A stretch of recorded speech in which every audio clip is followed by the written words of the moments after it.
Hi, my name is Camille, and today I will be reading Isaiah 35 to 36. We see in Isaiah 35 God's promise of restoration and joy.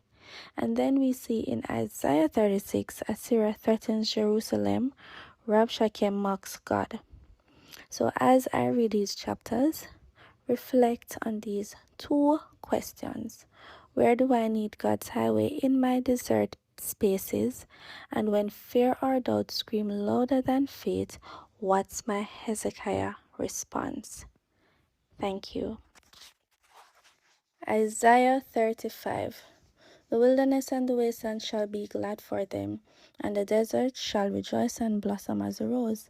It shall blossom abundantly and rejoice, even with joy and singing. The glory of Lebanon shall be given to it, the excellence of Carmel and Sharon. They shall see the glory of the Lord, the excellency of our God. Strengthen the weak hands and make firm the feeble knees. Say to those who are fearful hearted, be strong, do not fear. Behold, your God will come with vengeance, with the recompense of God. He will come and save you. The eyes of the blind shall be opened, and the ears of the deaf shall be unstopped.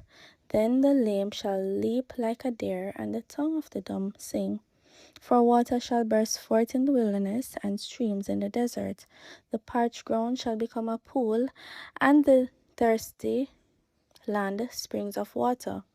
In the habitation of jackals, where each lay, there shall be grass with reeds and rushes.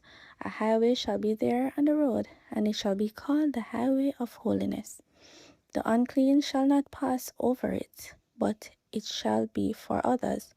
Whoever walks the road, although a fool, shall not go astray. No lion shall be there, nor shall any ravenous beast go upon it. It shall not be found there, but the redeemed shall walk there.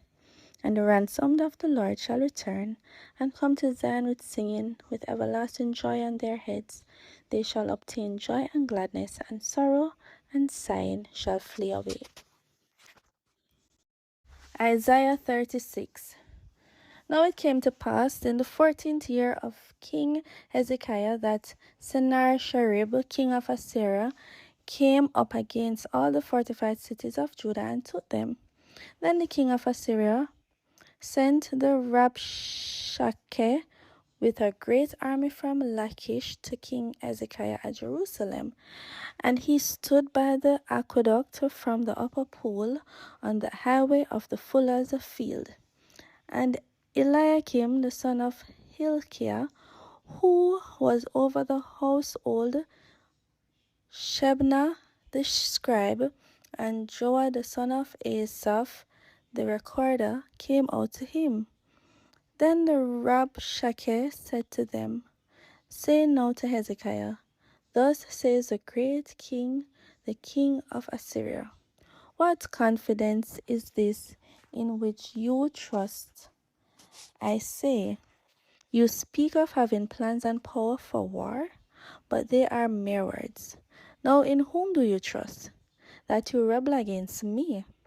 Look, you are trusting in the staff of this broken reed, Egypt, of which if a man leans, it will go into his hand and pierce it. So is Pharaoh, king of Egypt, all who trust in him.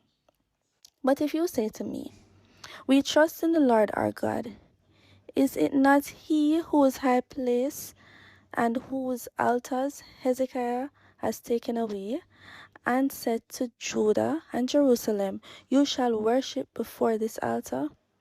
Now, therefore, I urge you, give a pledge to my master, the king of Assyria, and I will give you 2,000 horses. If you are able on your part to put riders on them, how then will you repel one captain of the least of my master's servants, and put your trust in Egypt for chariots and horsemen? Have I now come up without the Lord against this land to destroy it? The Lord said to me, Go up against this land and destroy it. Then Eliakim, Shebna, and Joah said to the Rabshakeh, Please speak to your servants in Aramaic, for we understand it, and do not speak to us in Hebrew in the hearing of the people who are on the wall. But the Rabshakeh said, Has my master sent me to your master and to you to speak these words, and not to the men who sit on the wall, who will eat and drink their own waste with you? Then the Rabshakeh stood and called out with a loud voice in Hebrew, and said, Hear the words of the great king, the king of Assyria. Thus says the king, Do not let Hezekiah deceive you, for he will not be able to deliver you.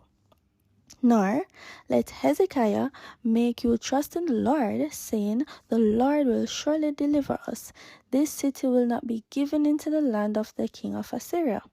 Do not listen to Hezekiah, for thus says the king of Assyria, Make peace with me by a present, and come out to me, and every one of you eat from his own vine, and every one from his own fig tree, and every one of you drink the waters of his own cistern, until I come and take you away to a land like your own land, a land of grain and new wine, a land of bread and vineyards. Beware lest Hezekiah persuade you, saying, The Lord will deliver us. Has any one of the gods of the nations delivered its land from the hand of the king of Assyria? Where are the gods of Hamath and Arpad? Where are the gods of Sepharvaim? Indeed, have they delivered Samaria from my hand? Who among all the gods of these lands have delivered their countries from my hand, that the Lord shall deliver Jerusalem from my hand? But they held their peace, and answered him not a word, for the king's commandment was, Do not answer him. Then Eliakim, the son of Hilkiah, who was over the household, Shebna the scribe, and Joah the son of Asaph the recorder, came to Hezekiah with their clothes torn, and told him the words of the Rabshakeh.